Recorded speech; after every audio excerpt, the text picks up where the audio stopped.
Makes it less likely people will fall asleep. It helps actually if you've been struggling with sleepiness in your meditation. Turn some lights on, always helpful. Anyway, there was a lady who needed some trees cut on her land. Not just some trees, a lot of trees, because she had a lot of land. So this lady went to the Bunnings to buy a chainsaw. She got it to the Bunnings and she told the man behind the counter, I need a chainsaw to cut many, many trees.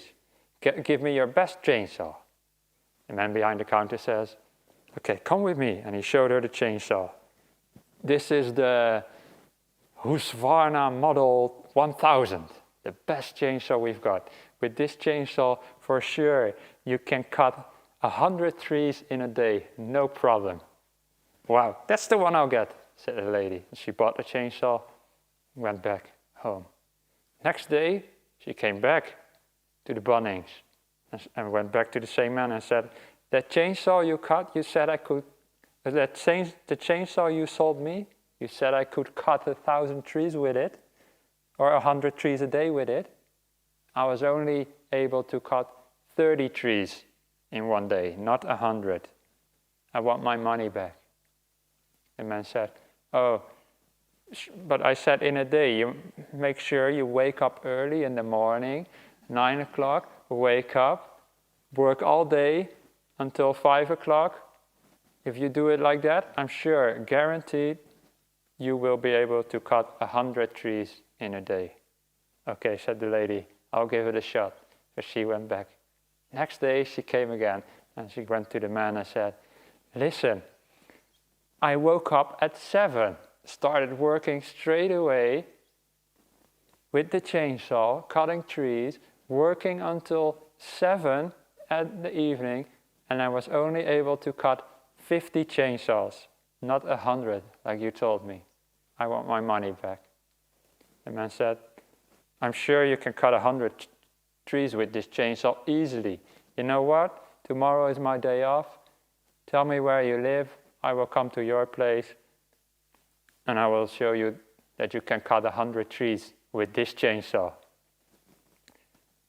Next day, the man arrives at the lady's place.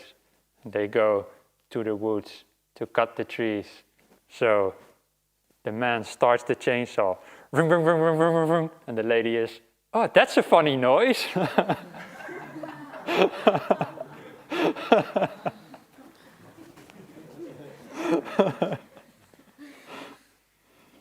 And the point behind that joke is, sometimes you need to be told how to use something before you realize how to actually use it. And throughout these 2 days, I've been telling you different ways you can use your mind. And hopefully, at some point in this retreat, you're like, oh, that's a funny noise in my mind, or a funny, let's say, feeling. I didn't know I could do that. I didn't know I could create peace in my mind, that I could create love in my mind, that I could practice acceptance instead of trying to push things away, and that I can relax my body whenever I want to a certain degree at least. And with these teachings, it's just a little start for you to start investigating the amazing powers of the mind. And there's so many more meditation teachings and wisdom teachings that we have been given in our tradition. And I hope this gave you a start, or some of you already meditated before, most of you, but gave you, if not a start, then at least a way forward to explore your mind. And so we talked about accepting things as they are, because life is always going to be difficulties on the road of life. And if we fight those difficulties and try to push them away, not want them, we only create more difficulties. So we learn to be like the wise king with the demon. Remember that story? The wise king with the demon. Instead of trying to chase the demon away, the wise king was kind to the demon and accepting. And by that the demon was no longer growing stronger and stronger. Likewise, if we have uncomfortable feelings in our body or mind, we do not start to chase them away, we accept them as they are. And if we have certain thought patterns that we might not like, or certain sicknesses, certain things, could be diseases, could be traumas, addictions, other thought patterns, anything in our mind. If we want to do anything about it, in my experience and opinion and in that of my teachers, it always has to start with acceptance first. Because if you do not fully accept the way things are, you cannot change them, because you're not seeing how things really are. So we accept things first, then the next step, if necessary, we try to change it. But you, very often, just by acceptance alone, things already start to change. Like the demon in the palace. Just by the king being kind and accepting, the demon already had less power and grew smaller and smaller. These are some of the teachings of the Buddha. And I hope that will answer a lot of your questions in life, how to go about life. But it did not answer everybody's question, because I still got one last minute question. And I've already read it. It's just a small, simple question, really. What is the meaning of life? With a big smiley face. I like that one. That's what it's like. What's the meaning of life? The meaning of life, according to Sunyo, is to learn to accept that life has no meaning. I like that one. To learn to accept that life has no meaning. That's my meaning in life. Often people look for a bigger meaning in life, something that's something written in the stars, or some higher power that gave us a meaning and purpose in life. But in Buddhism you will not find that there is a higher meaning behind life itself that is like written in the laws of the universe or anything. And to me, that's a relief. Because if there was a higher meaning, say given by a god or whatever, what if you did not like that meaning? Then you would be really in trouble. Let's say, what is the saying in the Bible again? Make joy and multiply, or something like that. You know that? Anyway, let's say that was the purpose of life, to multiply, have more kids and more human beings. And if you would be like me, and you don't want kids, and nothing wrong with kids, but I don't like it, if that was the meaning of life, I would be in much problems. If the meaning of life was go in your hut and live a solitary life all by yourself, then I would be good and Venerable would be good. But many of you would be in trouble. Luckily, neither of those is the meaning of life. And many other things we could make up and that other religions think is the purpose of life. Luckily, it's not that way. But that leaves us in a place to accept that life by itself is sort of has no meaning, really. There was this wise philosopher who sang, ta ta ta ta ta, life is life. Ta ta ta ta. You don't know the song? Duran Duran or something? Life is life? Maybe it was only famous in the Netherlands then. It's really famous. Nobody knows it. Life is life. Or life is just life. That's the point. Life is life. And by itself, not really much meaning behind it. Life is really The piece of paper, I think, has disappeared.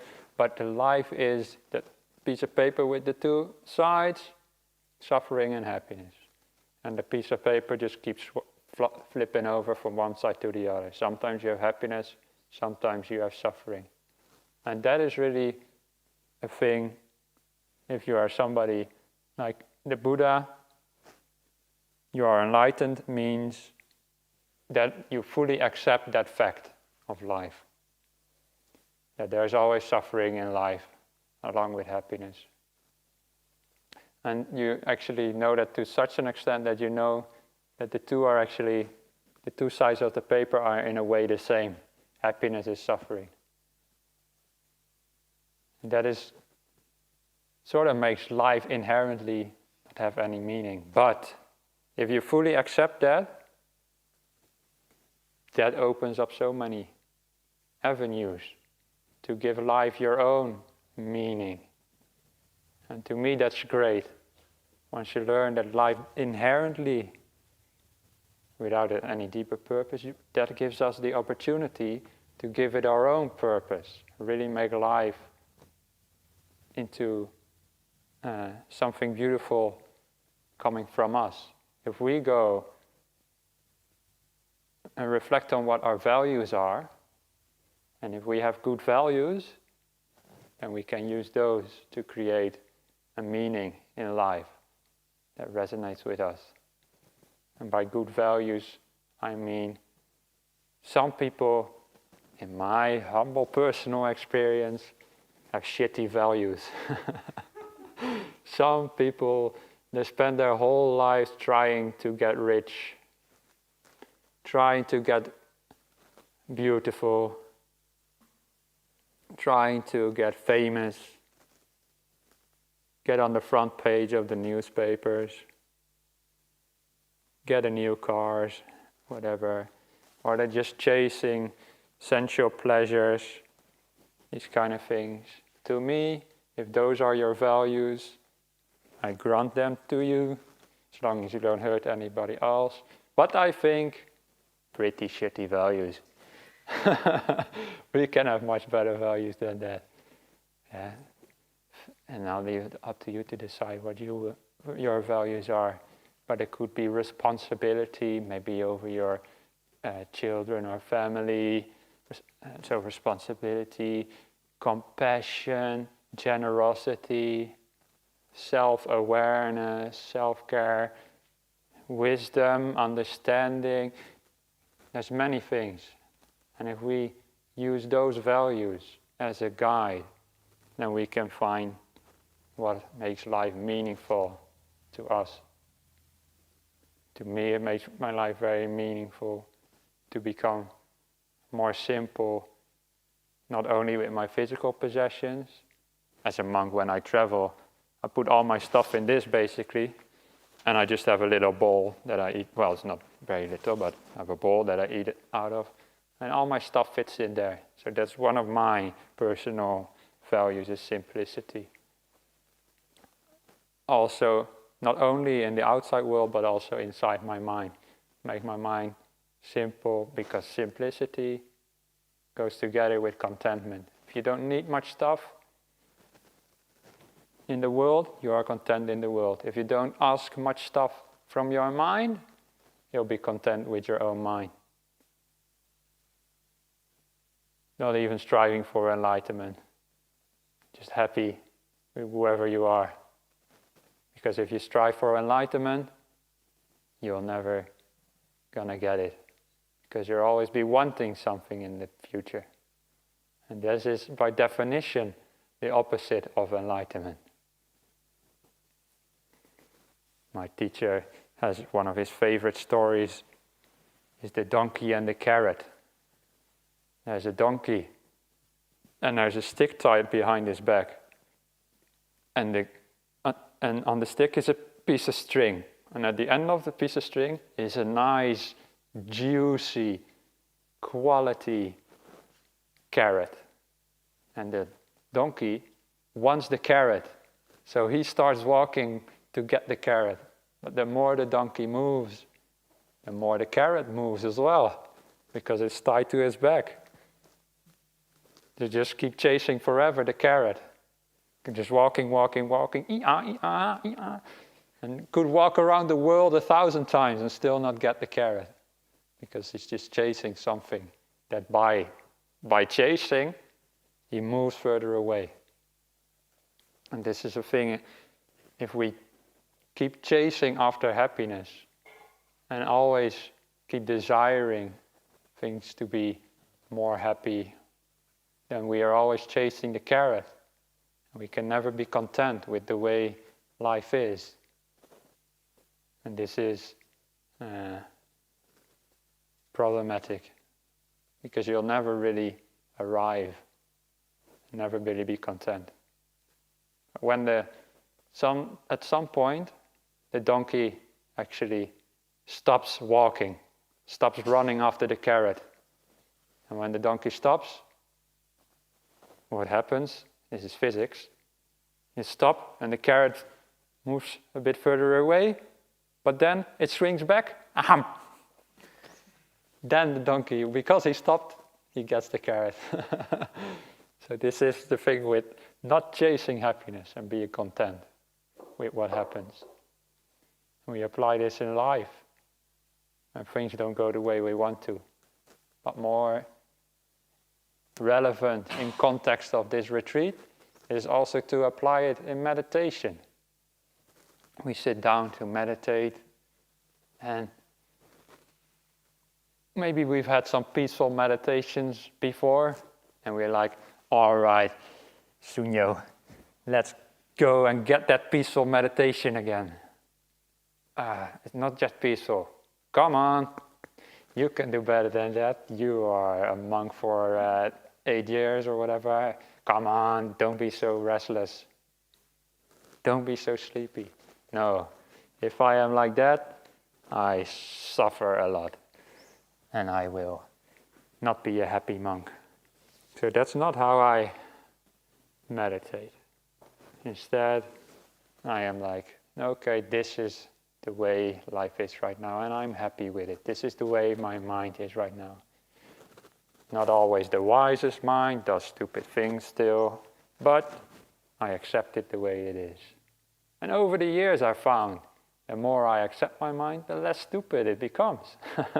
I hope anyway. I think, but maybe I'm just getting more stupid and therefore I'm not... No. And I hope you can do the same. Learn to accept things the way they are. Don't think that if I accept things the way they are, then they will stay the same. I have to keep fighting. Then things will change. No. It's very paradoxical. But by first accepting things the way they are, you actually open up avenues for change. And that is the message of this retreat. And also, by not wanting things, but by coming from our values instead of our desires. This is how we can give meaning to life as well. A meaning that resonates with our hearts. So I hope that answers the question, what is the meaning of life? I know it sounds a bit frightening when you learn that life inherently has no meaning. And at least you're sort of alone in a scary world where there is nothing to, no higher authority that tells you what to do. And also no purpose behind it all. We're just born and then we die. And in Buddhism we have this idea, we are born and we die again. And then we are born again and we die again. We're born and we die. It's just an endless cycle of rebirth in Buddhism. And you have your small little rebirth in your mind. You always go through the same problems again and again and again. But through Buddhism we learn to escape both these cycles. The cycles in our mind of always craving after things, always getting angry again and again. And also the intrinsically connected bigger cycle of life after life. Always the happiness and suffering, happiness and suffering. It's just, at some point you see there is not really much meaning behind this. And then the great thing actually, because if you realize that, then you get free, because you can let go of chasing after happiness and suffering. You can open up and let go of this endless chasing after things, like a donkey chasing after the carrot. So that's actually quite a deep topic to end on this retreat. And it was supposed to be for beginners, but the deepest truths come out when they need to come out. So, is there anybody else who would have another question to ask? Okay. Everybody already found the meaning of their lives. Everybody fully content. Excellent. Well, we can do another guided meditation then. After the guided meditation at about 3 o'clock, for those who are still here, there is a cup of tea, and I will be there for a little bit. Maybe Venerable Metta as well. If you just want to say hi or have some other questions, maybe personal questions or anything. Try not to be there for too long, but we can be there for a bit and just come and see us. We'll be somewhere out there. You'll find us. That will be about 3 o'clock or whatever. Anyway, thank you everybody for joining the retreat. Just a note, some people already had to leave because of work or whatever, so it's a little bit less than before. But let's do the diehards who are still here. Let's all of us do another meditation together for about half an hour. And I think in this session, I've taught to you about present moment awareness, about relaxing the body, loving kindness as well. And there is one more meditation that is one of my staples, if you were, of meditation, which is meditation on the breath. It's a very widely practiced way of meditating, and many people find it very beneficial. So in this session I will teach you a little bit of how to start approaching that. Does that sound like a good idea? Meditation on the breathing? All right. If it's not a good idea, you can do something different, by the way. I should have said this before, but in any guided meditation, especially if you already have some experience in meditation, you can always, if I guide you, you can always decide to do something different if you feel like it's better for you in that moment. Because our minds are all in different places, and some people right now, for example, might be quite sleepy after having a nice lunch, and then if I teach them focus on the breath, then it just becomes again this meditation.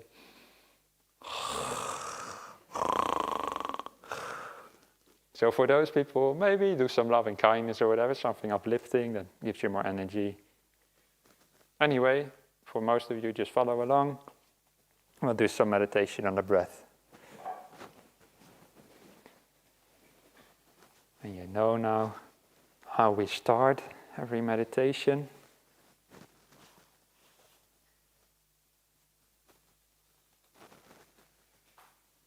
By finding a nice posture.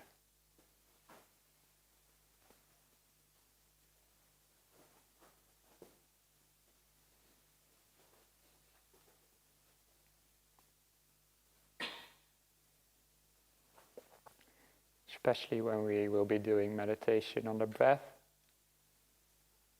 it might be beneficial to find a posture where your breath can be nice and open, so not restricting your airflow by sitting bunched up or anything. But you can if you find that is better for you.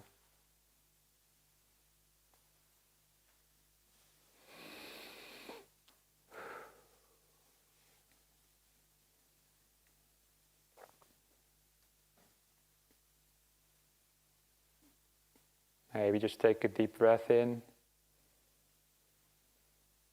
And when you breathe out, relax your whole body.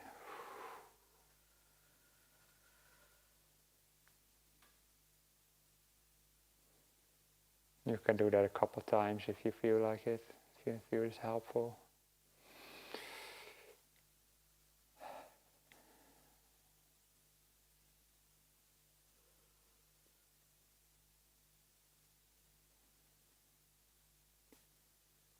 And wiggle around as much as you need to find good position.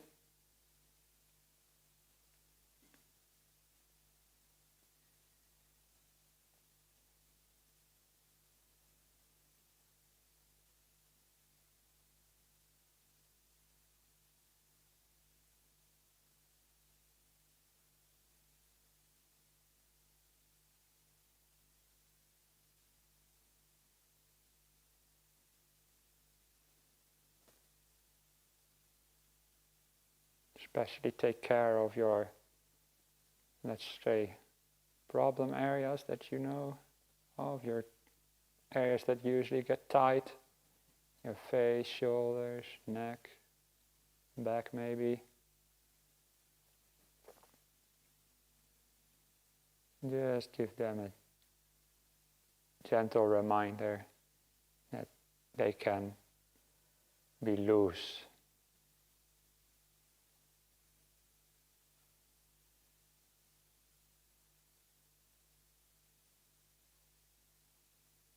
You surrender your body to gravity.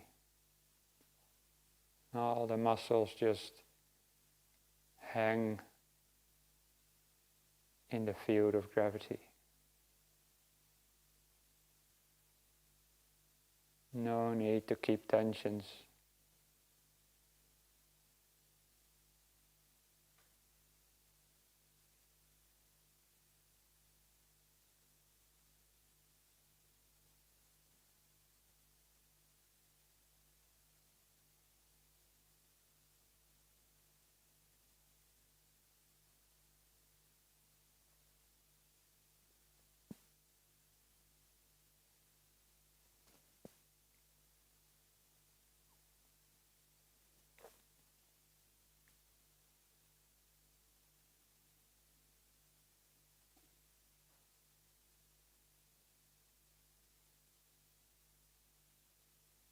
Be kind to your body.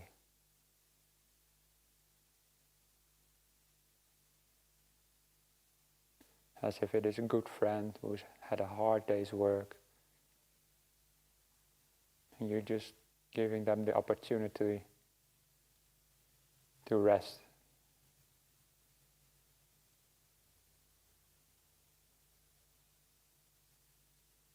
Kind to all the muscles, also kind to all the internal organs.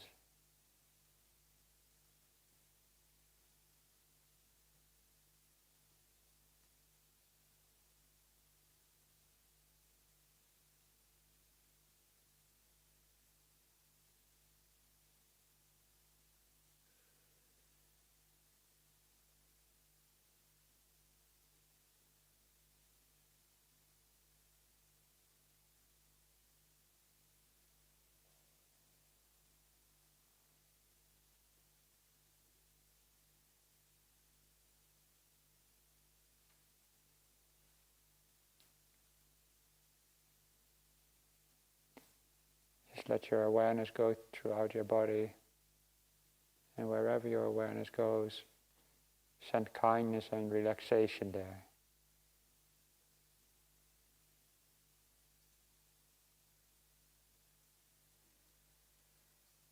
Through all the muscles in your face, the back of your head, your jaw, relax.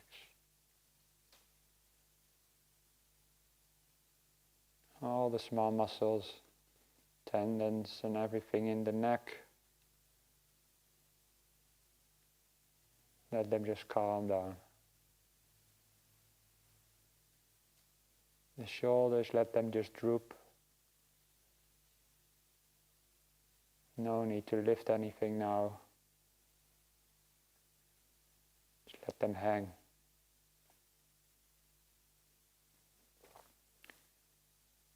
Relaxation all throughout the arms.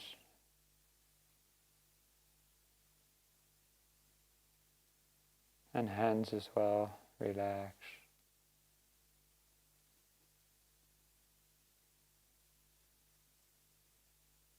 And the upper torso, including the organs there, the lungs and heart.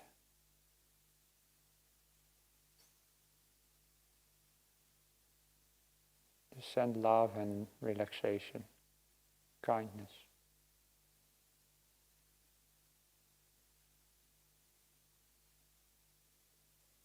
The lower torso as well.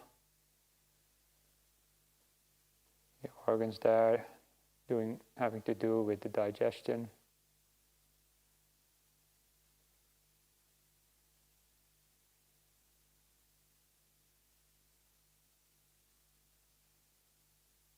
Just relax. I notice I have a tiny little pain in one of my intestines or something, so I just stay there for a little bit. If you have any areas you need to stay with for a little bit, do the same as well.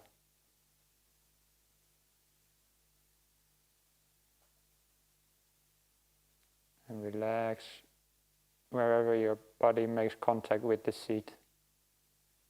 Just send kindness.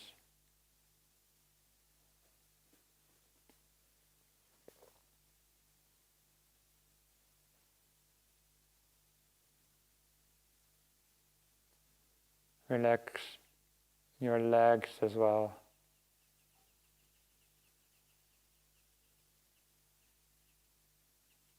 Just comforting.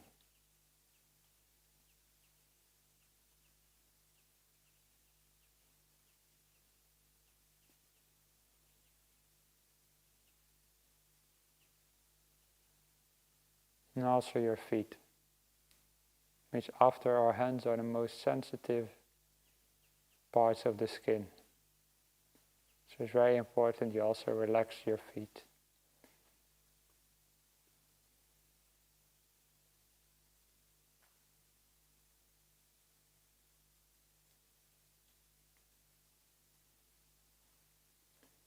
And once your body reached a decent level of comfort, that you think you can sit here for half an hour or so,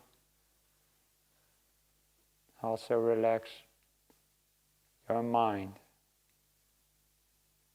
Send the same kind of tender, caring feelings that you send to the body, send them also to the mind.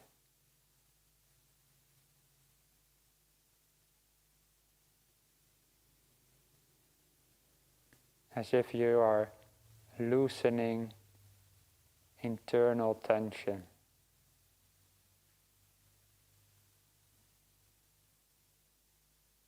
Imagine your mind was like a rubber band being stretched for a long time. But now you take the rubber band off the stretch and let it loose, let it slack.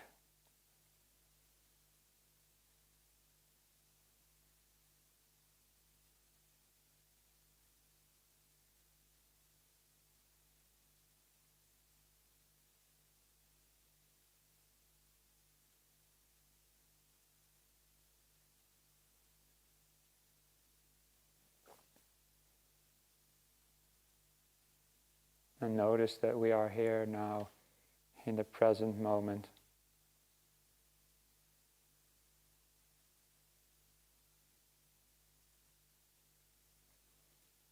And tell yourself,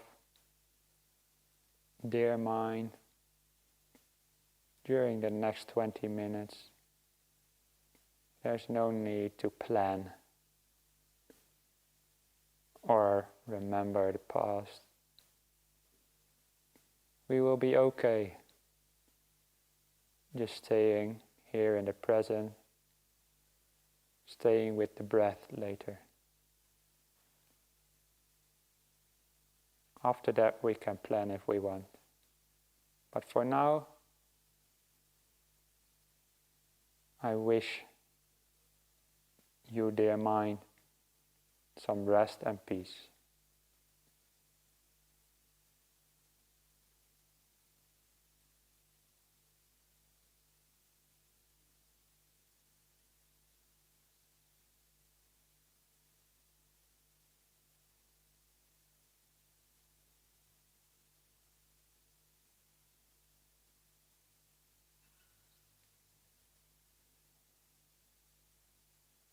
You can do this in your own words, your own reflections.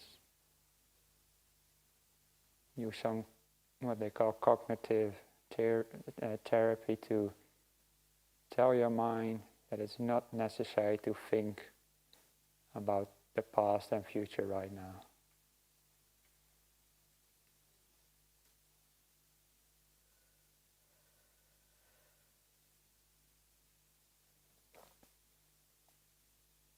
And once we've arrived in the present moment decently enough, invite the breath into your awareness. Just ask the question, am I breathing in or out?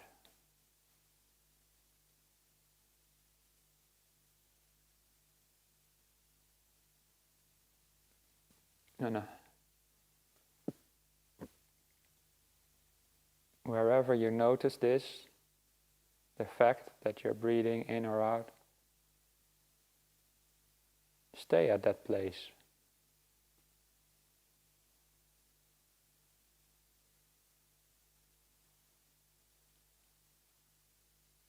When doing meditation on the breath,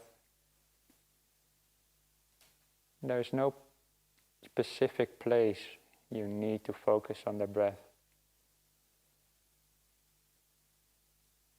Some people prefer to focus on the breath at the tip of the nose, others somewhere in the throat,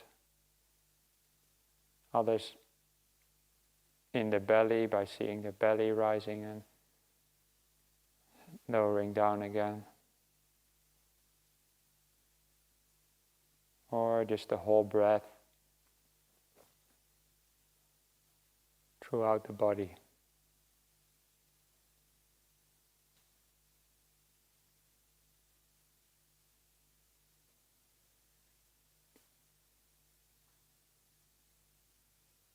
Whatever place feels comfortable to you, to focus on the breathing.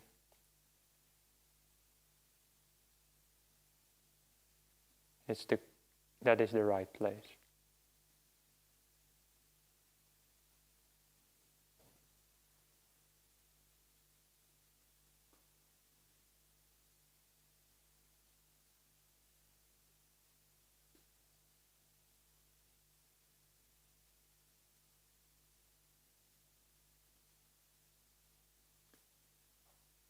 And try to see what the quality of the breath is like at that place.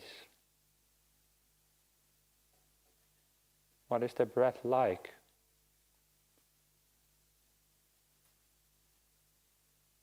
Is it shallow or deep?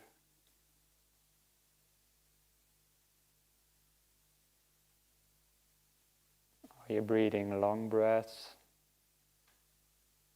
or short breaths?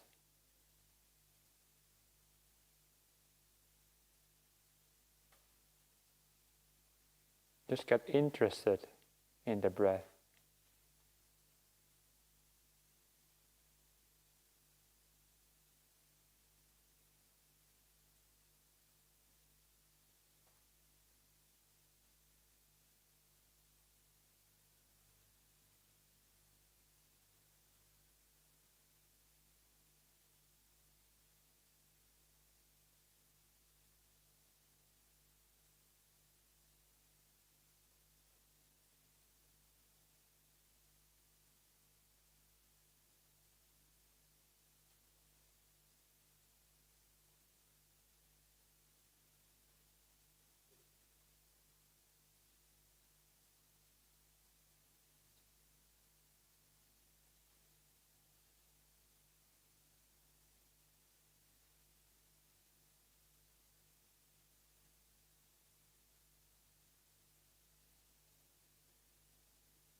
And let every breath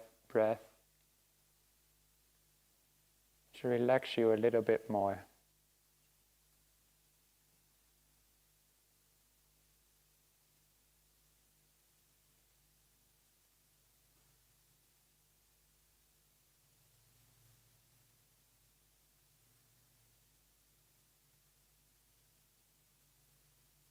Let the breath relax both the body and mind. So nice to be with the breath.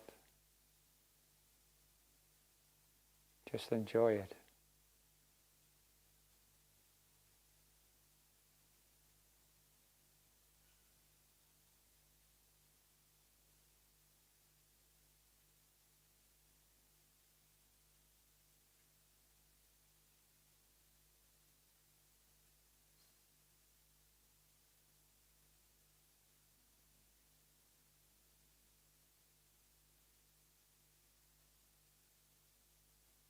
If you find the breath not very attractive to focus on, try sending it some of the loving kindness that we stored in our hearts earlier today.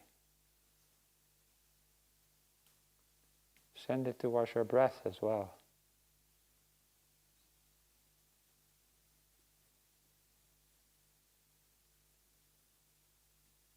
Your breath has been there for you your whole life.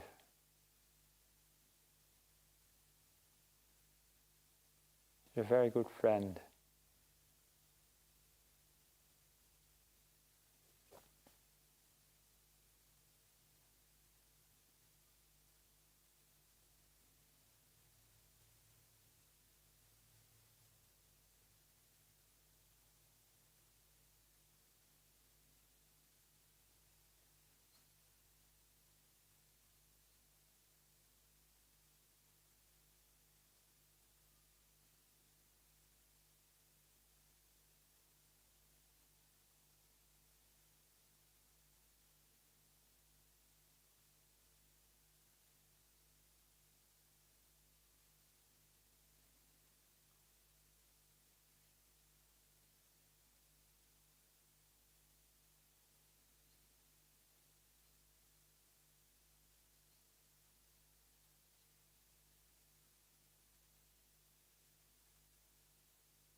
As you breathe in,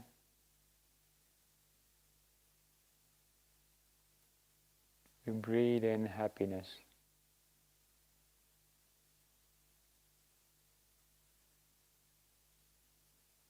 As you breathe out,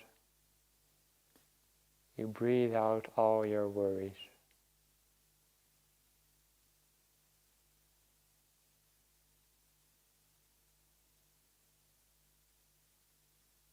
As you breathe in, you breathe in joy.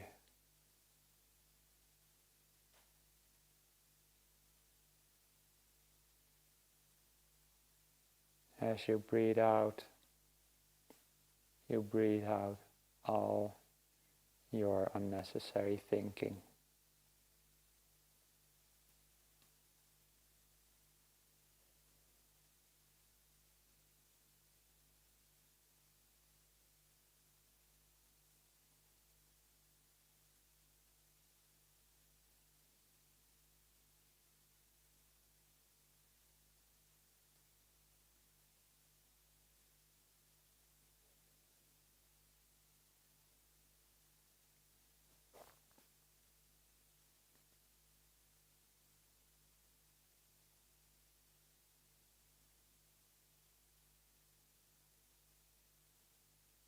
And now, just like with a good friend, if we invite a good friend over to our home, they will happily come in and stay for a long, long time. We don't need to hold our friends or bind them to the chair or anything. Same with the breath. We invite the breath into our awareness, and we don't need to keep hold of it with our mind. and then the breath will stay for as long as it likes. So just open up your awareness to the breath.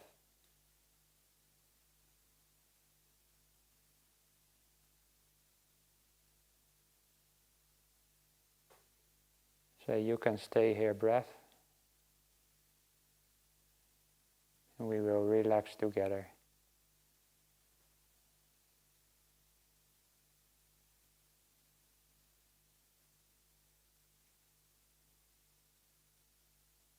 And if you decide to leave, I invite you back in.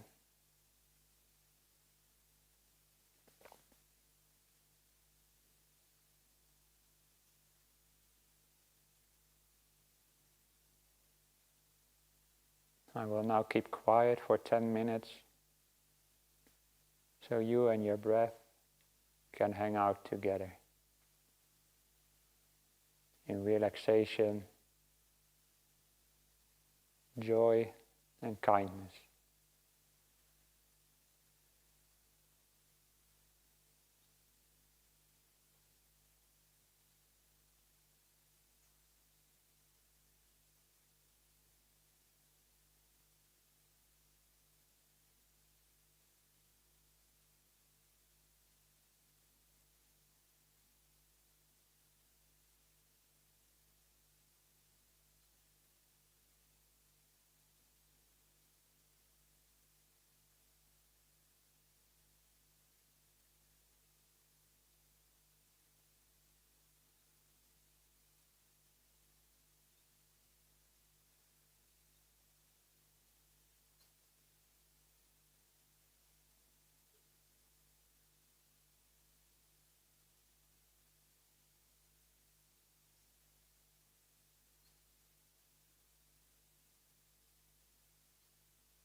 sad news.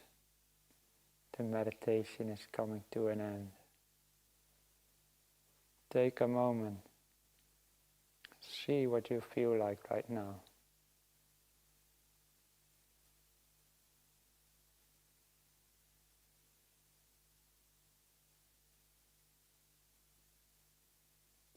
Especially take note of the state of your mind.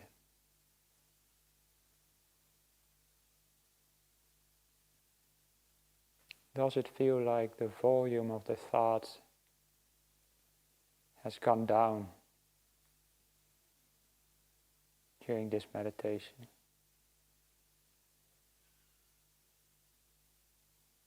Or has it stayed the same or increased? Just notice it.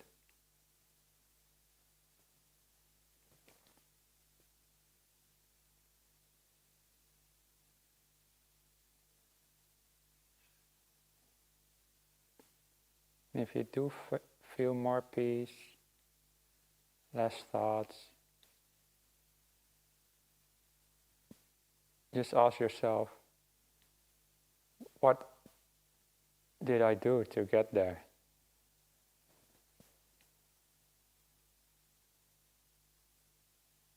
Was it the breath?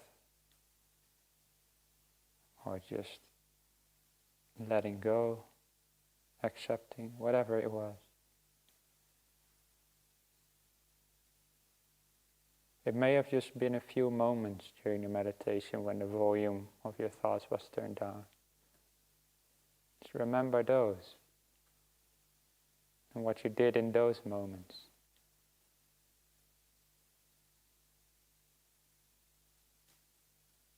And say, yeah, next time I'll try to be more like that again.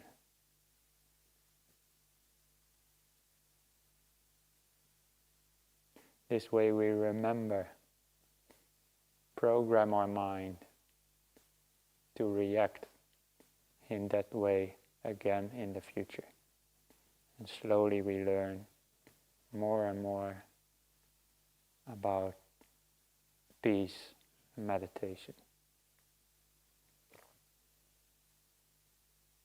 My dear friends, this little retreat is now coming to an end.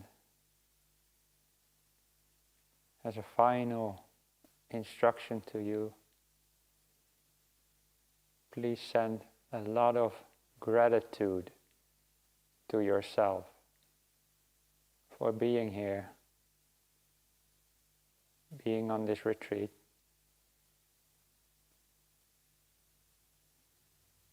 doing the meditation.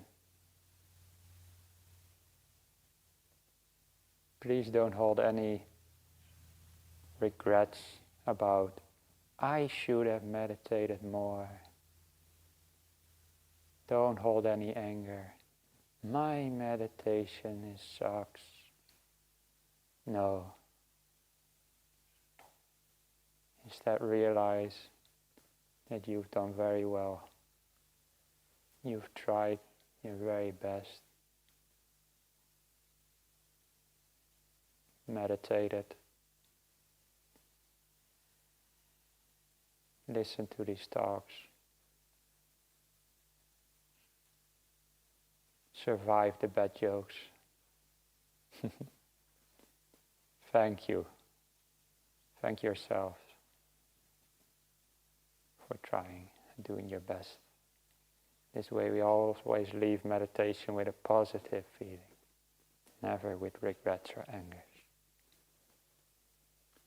Just let you have a few more moments for yourself, and I'll invite the bell.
Now take one more deep breath.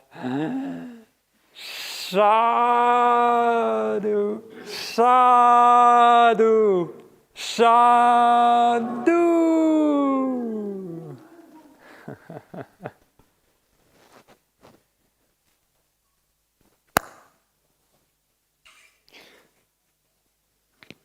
Yes, so I will be having a cup of tea out there if you want to talk to me or whatever.